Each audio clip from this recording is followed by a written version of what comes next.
3, de 8 a 19. A palavra do Senhor nos diz assim, 3 de Gênesis, do verso 8 ao verso 19. Ouvindo o homem e sua mulher os passos do Senhor Deus que andava pelo jardim, quando soprava a brisa do dia, esconderam-se da presença do Senhor Deus entre as árvores do jardim. Mas o Senhor Deus chamou o homem perguntando, onde está você? E ele respondeu, ouvi teus passos no jardim e fiquei com medo, porque estava nu. Por isso me escondi. E Deus perguntou, quem lhe disse que você estava nu? Você comeu do fruto da árvore da qual lhe proibi comer? Disse o homem, foi a mulher que me deste por companheira que me deu do fruto da árvore e eu comi. O Senhor Deus perguntou então à mulher, que foi que você fez? Respondeu a mulher, a serpente me enganou e eu comi. Então o Senhor Deus declarou à serpente, uma vez que você fez isso, maldita é você entre todos os rebanhos domésticos e entre todos os animais selvagens. Sobre o seu ventre você rastejará e pó comerá todos os dias da tua vida. Porém, inimizade entre você e a mulher, entre a sua descendência e o descendente dela. Este lhe ferirá a cabeça e você lhe ferirá o calcanhar. A mulher, ele declarou, multiplicarei grandemente o seu sofrimento na gravidez. Com sofrimento você dará à luz filhos. Seu desejo será para o seu marido e ele a dominará. E ao homem declarou, visto que você deu ouvidos à sua mulher e comeu do fruto da árvore da qual eu lhe ordenara que não comesse, maldita é a terra por sua causa. Com sofrimento você se alimentará dela todos os dias da sua vida. Ela lhe dará espinhos e ervas daninhas, e você terá que alimentar-se das plantas do campo. Com o suor do seu rosto você comerá o seu pão, até que volte à terra, visto que dela foi tirado. Porque você é pó, e ao pó voltará. Podem assentar, meus queridos irmãos.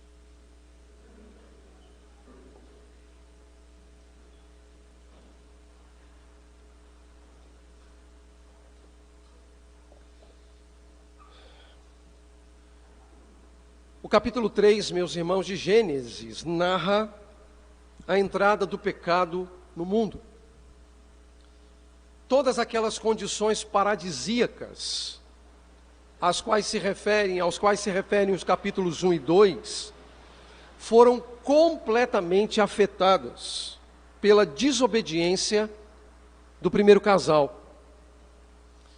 Apesar, meus irmãos, da palavra graciosa da parte de Deus, da palavra divina, que concedia ao primeiro casal todas as bênçãos e todas as provisões necessárias, orientando inclusive sobre como deveriam proceder ali no Éden, eles preferiram as palavras sedutoras da serpente, palavras estas que se opunham à vontade de Deus. Embora nós saibamos que o ato da desobediência recaia, meus irmãos, sobre o fato de se comer do fruto que Deus havia prometido, o fruto da árvore do conhecimento do bem e do mal, parece que já é bastante claro para todos nós que o cerne da questão, o elemento principal, tinha a ver com a relação do casal com a própria palavra de Deus. Parece ter ficado claro, inclusive na última exposição, que o problema maior foi a maneira como o primeiro casal lidou com a palavra de Deus. trabalhou com a palavra de Deus e, de certo modo, preteriu a própria palavra de Deus. A própria serpente, com a sua sagacidade persuasiva, com vistas a mudar a maneira de pensar do primeiro casal, tratou de propor uma cosmovisão. Estou usando aqui um anacronismo. Uma cosmovisão distinta daquela cosmovisão que o casal possuía. E cosmovisão essa que havia sido oferecida por Deus. E neste conflito de cosmovisões, o casal simplesmente cedeu e atendeu a serpente. Então a gente pode constatar que o caminho para a queda da humanidade consistiu em um ataque à palavra de Deus e, consequentemente, à autoridade de Deus. E, meus irmãos, uma vez que o primeiro casal foi persuadido, inclusive de que Deus estava agindo como uma espécie de impostor, cujo interesse era manter-se assentado no trono do universo sem rivais, o casal então inflado, arrogante, prepotente, orgulhoso, cede e come do fruto proibido. Meus irmãos, a passagem desta manhã, cuja narrativa dá sequência ao ato da desobediência do primeiro casal, demonstra-nos agora marcas implacáveis deixadas pelo pecado sobre Adão e sobre Eva. Mas não apenas sobre Adão e Eva. Precisamos recordar que ali eles eram representantes da raça humana. Portanto, ali eles nos representavam. Por isso que Paulo vai dizer, o apóstolo, todos pecaram e estão destituídos, isto é, separados da glória de Deus. E ele já havia dito, não há nenhum justo, nem um sequer. Não há ninguém que entenda, ninguém que busque a Deus. Todos se desviaram e tornaram-se juntamente inúteis. A desobediência do primeiro casal, portanto, meus irmãos, altera o equilíbrio que havia na criação no seu estado original. Esse descaso para com a palavra de Deus, essa desobediência a Deus, promoveram e acabam por perpetuar, desde o pecado, a entrada do pecado, essas marcas nefastas, que nesta manhã eu desejo explorar, a saber, culpa, medo, fuga. Culpa, medo e fuga, como elementos que derivam da entrada do pecado no mundo. Consequentemente, meus irmãos, diante desse cenário, coube a Deus promover e perpetuar, desde então, as devidas sanções sobre toda a criação. E não apenas também sobre o primeiro casal, mas também sobre aqueles que ambos representavam, toda raça humana. Então consideremos cada um ou cada uma dessas marcas à luz do texto. A primeira marca é a marca da culpa. O verso 8 nos diz assim: ouvindo o homem e sua mulher os passos do Senhor Deus que andava pelo jardim, quando soprava a brisa do dia, esconderam-se da presença do Senhor Deus entre as árvores do jardim. Meus irmãos, ainda que não haja qualquer passagem anterior ao verso 8, que claramente informe que Deus possuía o hábito de visitar o primeiro casal no Éden quando soprava a brisa do dia, a passagem ainda assim demonstra o tipo de relação que havia entre o Criador e a criatura.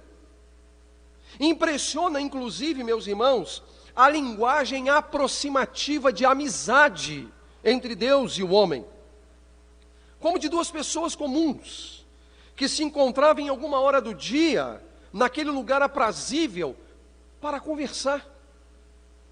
Entretanto, meus irmãos, na narrativa e naquele dia, a atitude do primeiro casal foi bastante distinta das atitudes dos dias anteriores. Parecia haver ali um silêncio ensurdecedor em toda a criação. As coisas não estavam ajustadas. Toda a natureza estava tensa. E não estava sendo fácil, linguagem humana apenas, ok? Encontrar o homem.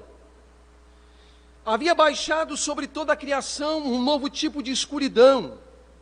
E por isso, quando eles ouvem os passos do Senhor Deus que andava pelo jardim, ambos se escondem da presença do Senhor entre as árvores. Parece que a culpa domina suas mentes e seus corações. A culpa que não apenas dominou os nossos pais no Éden, mas que domina ou que está sobre toda a raça humana. Ao lidarmos com o tema da culpa, meus irmãos, nós precisamos considerá-la a partir de duas perspectivas. A culpa objetiva e a culpa subjetiva. E eu vou começar falando sobre a segunda, sobre a culpa subjetiva. A culpa subjetiva é aquela que acomete muitas pessoas hoje em dia. Nós encontramos, inclusive, na própria literatura moderna, diversos textos que apontam para o crescimento do sentimento de culpa entre as pessoas hoje, sem que muitas vezes, inclusive, ela seja de fato a expressão de uma culpa verdadeira, de algo que nós podemos chamar de objetivo.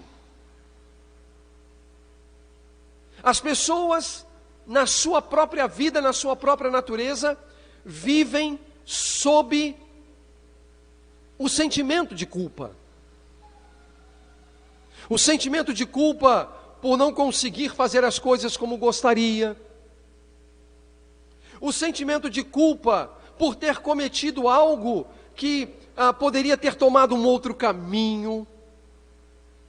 O sentimento de culpa por uma circunstância que ocorre no cotidiano da própria vida. E é claro, meus irmãos, que, de um modo óbvio, isso também é fruto do desequilíbrio causado pelo pecado de Adão e Eva, e que é perpetuado por nós, não resta dúvida. Mas essa culpa subjetiva, muitas vezes, ela será o tipo de culpa que não existe, de fato, uma realidade que a sustente. Ela é fruto do nosso próprio desequilíbrio. Desequilíbrio nosso, desequilíbrio humano. E não são poucas as pessoas que vivem com essa culpa subjetiva. Mas essa passagem, meus irmãos, ela não aponta para um mero sentimento de culpa. Não. A passagem aponta para o tipo de culpa que nós podemos chamar de objetiva. Esse tipo de culpa é experimentada pelo primeiro casal e por toda a sua descendência, fruto da desobediência à palavra de Deus, e que não exige, ouçam isso, necessariamente consciência de sua existência. Porque é possível a alguém estar na condição de culpado sem ter consciência desta condição. O indivíduo é culpado, mas ele não se dá conta da sua culpa. Ele vive, inclusive, como se não fosse culpado. E esse estado, meus irmãos, é um estado deplorável diante de Deus, de alguém inconsciente de seu estado, até que Deus vem ao seu encontro. E aquilo que é inconsciente passa a estar agora consciente, ou ser consciente. Veja o que acontece com o casal. Ao ouvirem os passos de Deus indo ao encontro deles, essa culpa é despertada. E por isso, ambos se escondem. Eles simplesmente se escondem. E diante disso apresenta-se então a segunda marca da queda, que é o medo. O medo. Versos 9 e 10. Mas o Senhor Deus chamou o homem, perguntando: onde está você? E ele respondeu: ouvi teus passos no jardim e fiquei com medo, porque estava nu, por isso me escondi. Observe, meus irmãos, que seguindo-se a culpa, disse que Adão teve medo. E o medo é a segunda marca da queda da humanidade. Quando Deus vai ao encontro do casal e não o encontra, é ao homem que ele se dirige e pergunta: onde está você? E diante da consciência da sua nudez, por causa da palavra que lhe foi dirigida, Adão tornou-se então consciente da sua culpa, passando ao medo. Ele diz: fiquei com medo. Foram essas as suas palavras: fiquei com medo. O medo atormenta a mente e atormenta o coração de Adão. E este mesmo medo que dominou a mente e o coração de Adão segue o mesmo fluxo da culpa. Assim como a culpa de Adão passou a todos nós, e por isso naturalmente nós somos culpados diante de Deus, o medo também passou a todos nós, como fruto desse desequilíbrio causado pelo pecado. E meus irmãos, embora haja muitos tipos de medo, todos derivam do desequilíbrio causado pela desobediência humana.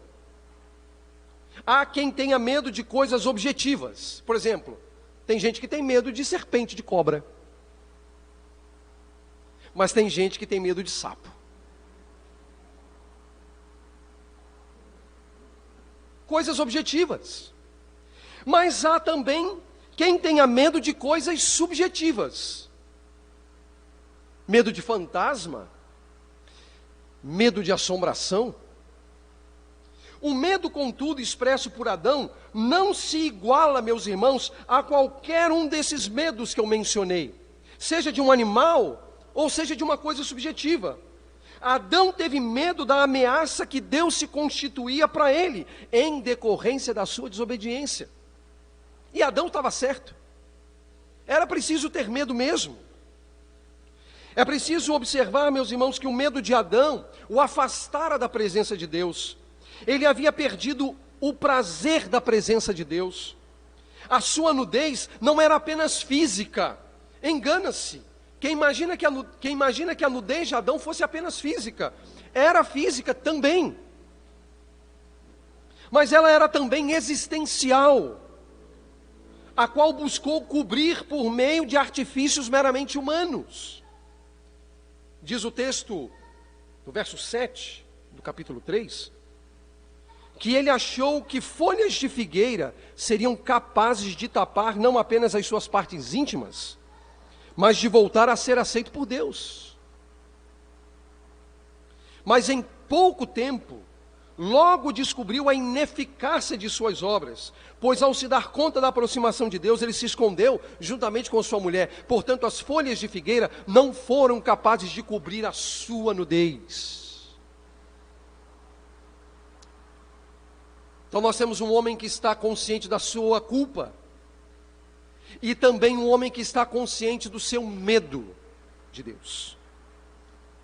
E então, ele caminha para a terceira marca da queda, que é a fuga. A fuga. Versos 11 a 13. E Deus perguntou: quem lhe disse que você estava nu? Você comeu do fruto da árvore da qual lhe proibi comer? Disse o homem: foi a mulher que me deste por companheira que me deu do fruto da árvore e eu comi. O Senhor Deus então perguntou à mulher: que foi que você fez? Respondeu a mulher: a serpente me enganou e eu comi. Meus irmãos, ainda que possamos afirmar que desde o momento da sua desobediência, o primeiro casal tem entrado em uma rota de fuga, esses 3 versos demonstram isso ainda mais claramente.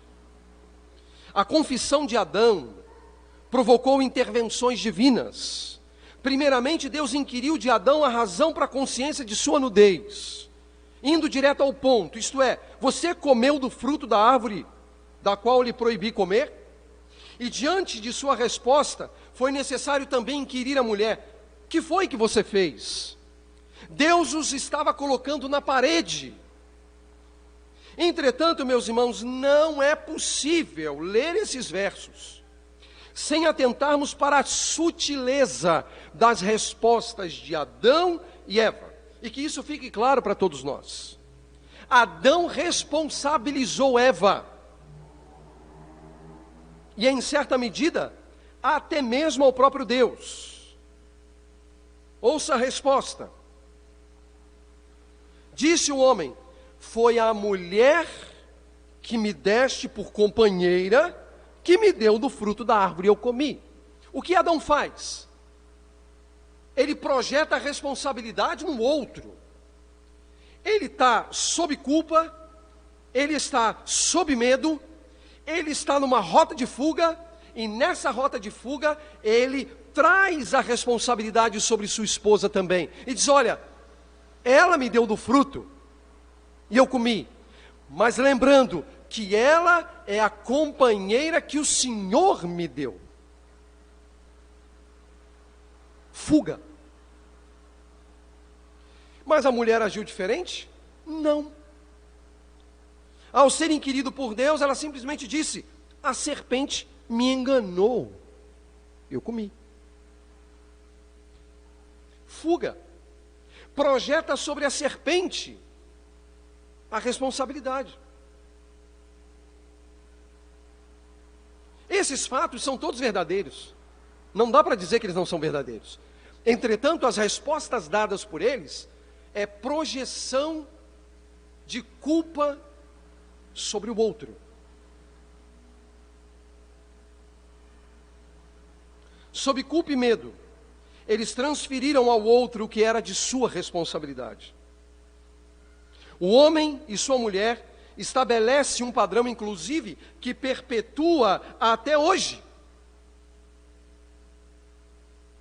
Até os nossos dias.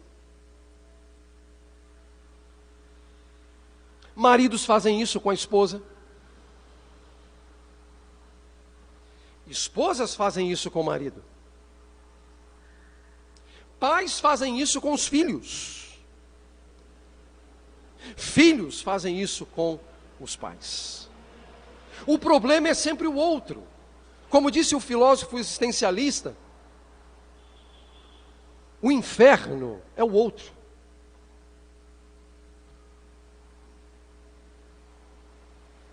E o que nós pudermos fazer para tirar peso completo sobre nós, nós vamos fazer. E com isso estamos seguindo a mesma rota de fuga do primeiro casal. culpa, medo e fuga. Mas, meus irmãos, na sequência da leitura nós percebemos que os pecadores e rebeldes não deveriam ficar impunes. Um a um, Deus estabeleceu sanções para que jamais se esquecessem do que ocorreria àqueles que desprezassem a palavra de Deus. À medida que o tempo passava, isso precisava ficar claro. A serpente coube algo, a mulher coube algo, ao homem coube algo. Por exemplo, verso 14 em diante diz: então o Senhor Deus declarou à serpente: uma vez que você fez isso, maldita é você entre todos os rebanhos domésticos e entre todos os animais selvagens. Sobre o seu ventre você rastejará, e pó comerá todos os dias da sua vida. Coube, portanto, meus irmãos, uma maldição sobre a serpente. Sim, ela é maldita. Diz a Bíblia aqui que a serpente é maldita. Coube, portanto, maldição à serpente entre todos os animais criados por Deus. E, meus irmãos, abro um parênteses aqui muito rápido, para dizer que ainda que sejam muitas as conjecturas sobre sua condição antes da queda, tem gente que dizia que ela andava, tem gente que diz que ela voava. Você não precisa se importar com isso. Lembrando que foi a curiosidade que levou Eva e Adão à ruína. Então, sejamos cautelosos. Existem muitas conjecturas, mas o fato é que Deus determinou que desde então ela rastejaria sobre seu ventre e pó comeria todos os dias da sua vida. Veja o que ele diz à mulher, no verso 16. A mulher, ele declarou: multiplicarei grandemente o seu sofrimento na gravidez. Com o sofrimento você dará à luz filhos. O seu desejo será para o seu marido e ele a dominará.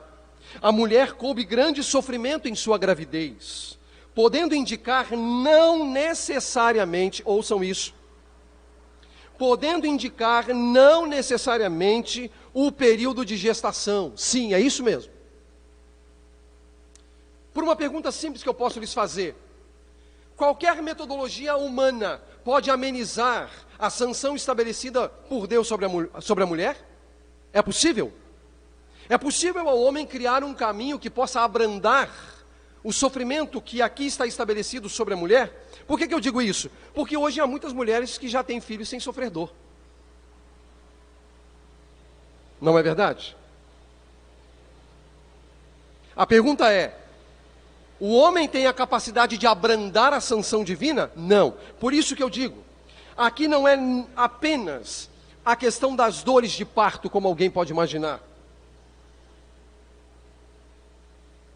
mas também o que viria em decorrência de dar à luz a filhos. E, meus irmãos, ainda que nós não tenhamos chegado lá, mas você lembra o que ocorre no capítulo 4 de Gênesis. Você lembra que ali há dois filhos de Eva, seus nomes Caim e Abel. Nós lembramos o desfecho. Aquilo que aconteceu entre dois irmãos era fruto de quê? Era fruto do pecado. Isso trouxe sofrimento a Eva? Certamente. Eu não estou aqui negando que as dores de parto sejam frutos da sanção divina, mas eu estou dizendo que não apenas elas.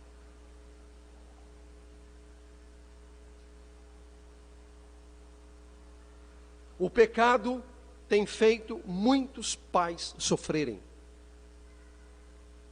O pecado tem feito muitas famílias sofrerem. Famílias divididas. Famílias quebradas. E isso no seu núcleo. Então, quando Deus diz, multiplicarei grandemente o seu sofrimento da gravidez, não é apenas o período de gestação, mas o que viria em decorrência. E além disso, aquele estado de equidade entre o homem e a mulher, em que ela era uma auxiliadora correspondente, sofre uma alteração aqui.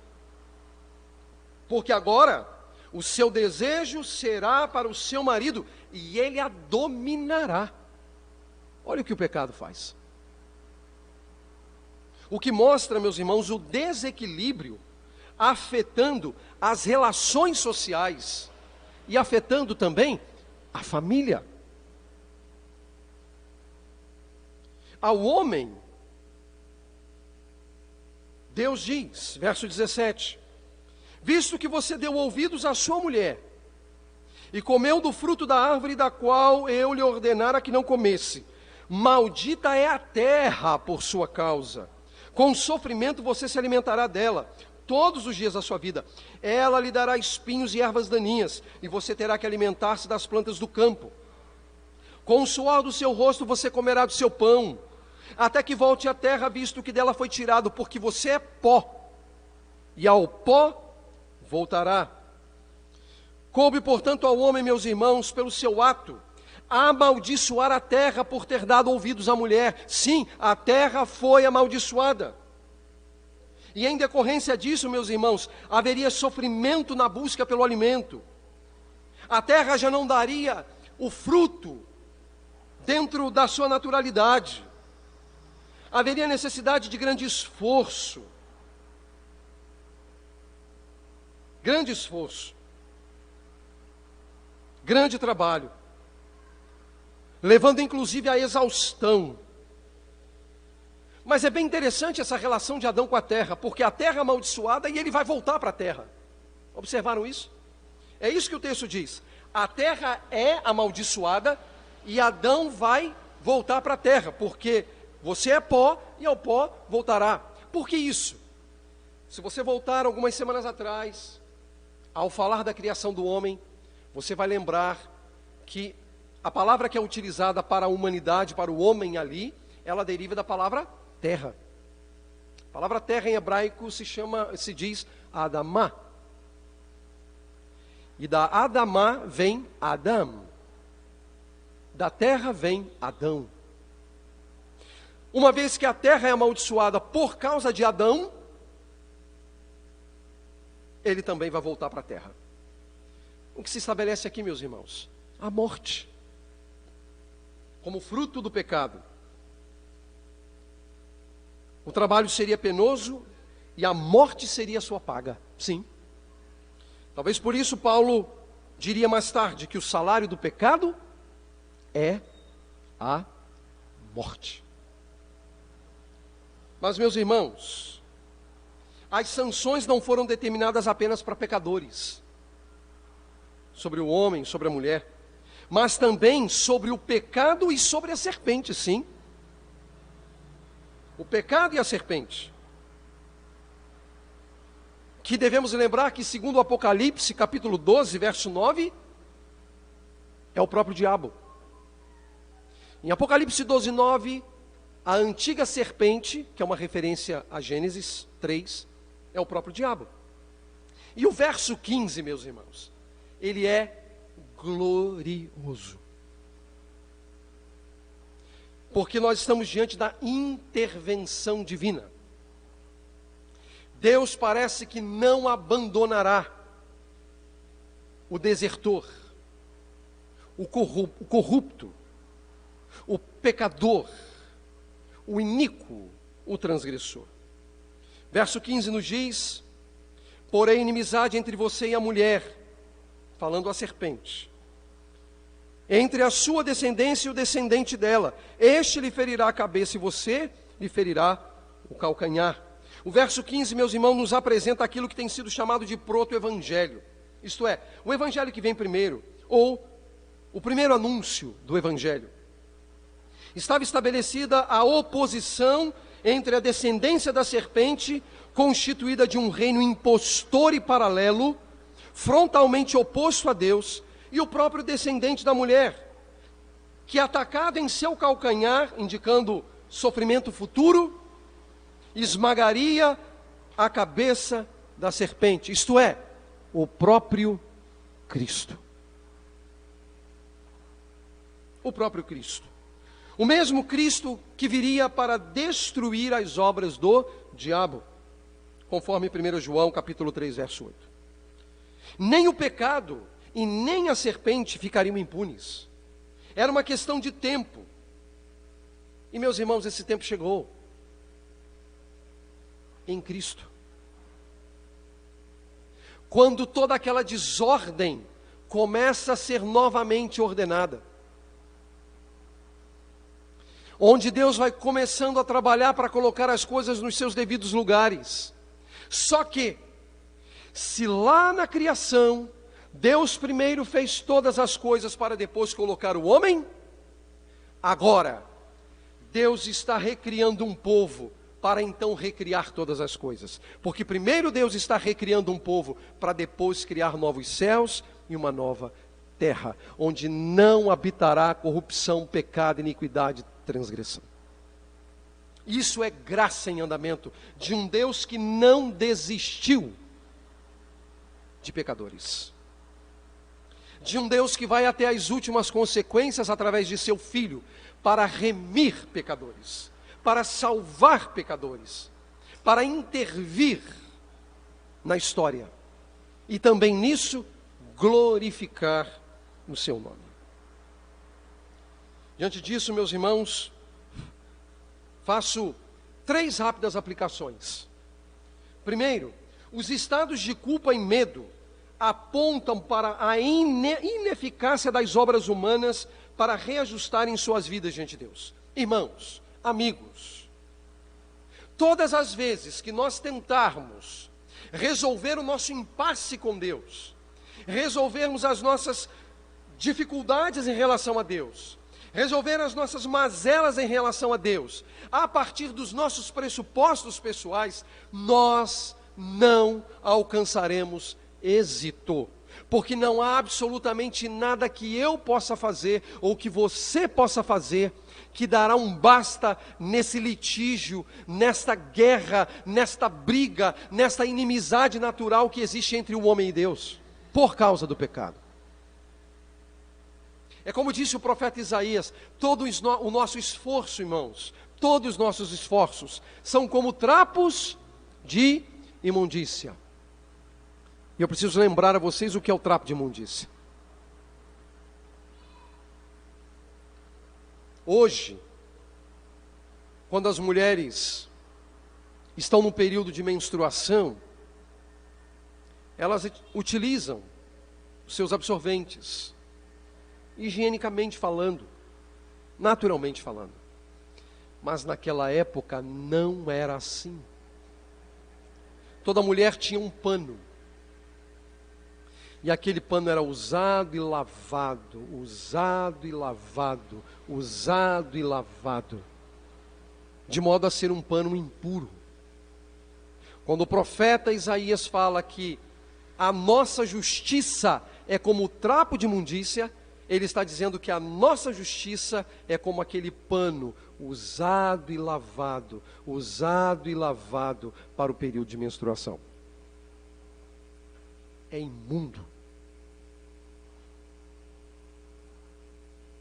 Portanto, os estados de culpa e medo apontam para a nossa ineficiência, para a nossa ineficácia.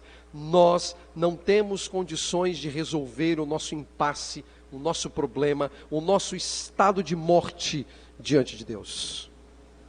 Segundo, todo esforço humano, separado da obra de Cristo, apenas alimenta um homem em constante fuga e abandono de Deus. Há muitas pessoas acham, inclusive no seio da igreja, no seio do evangelho, no seio da religião, que são os seus esforços, que são as suas medidas, que são os seus trabalhos, que é a sua disciplina que resolverá, mas não é isso. Não há absolutamente nada que nos torne aceitáveis diante de Deus com base na nossa própria justiça. A revelia da obra de Cristo, nós estamos perdidos. Não há o que ser feito. E por fim, Cristo, o descendente da mulher, veio para livrar os que creem nele e para livrar do poder do pecado e da morte. Portanto, aqui há uma mensagem de esperança. E ela está em Cristo, que tomou sobre si, na linguagem do profeta Isaías, a nossa culpa, as nossas dores, e as levou sobre si. O castigo que nos traz a paz estava sobre ele. E pelas suas pisaduras, pelas suas feridas, pelas suas chagas, nós fomos sarados. Então, meus irmãos, qual é a grande necessidade da igreja? Então, meus irmãos, qual é a grande necessidade desta igreja? Qual é a grande necessidade da minha vida? Qual é a grande necessidade da sua vida? Cristo. Cristo. Unicamente Cristo.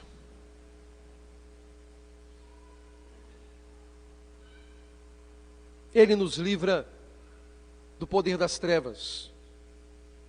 Ele nos livra do poder do pecado.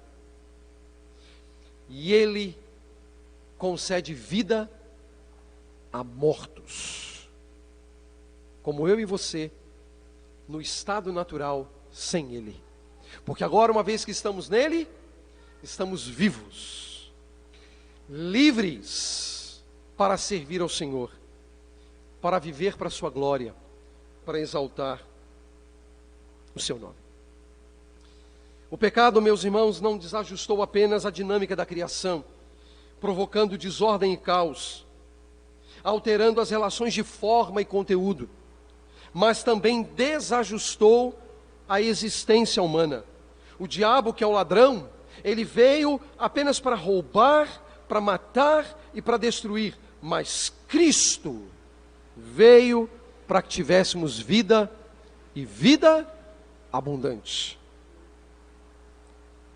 E enquanto isso, nós aguardamos o dia quando a desordem dará lugar à ordem. Aquilo que é disforme dará lugar à forma. E aquilo que é vazio dará lugar ao conteúdo. E por isso, meus irmãos, nossa oração não pode ser outra a não ser Maranata. Maranata. Ora vem, Senhor Jesus. Que Deus nos abençoe e nos ajude. Amém.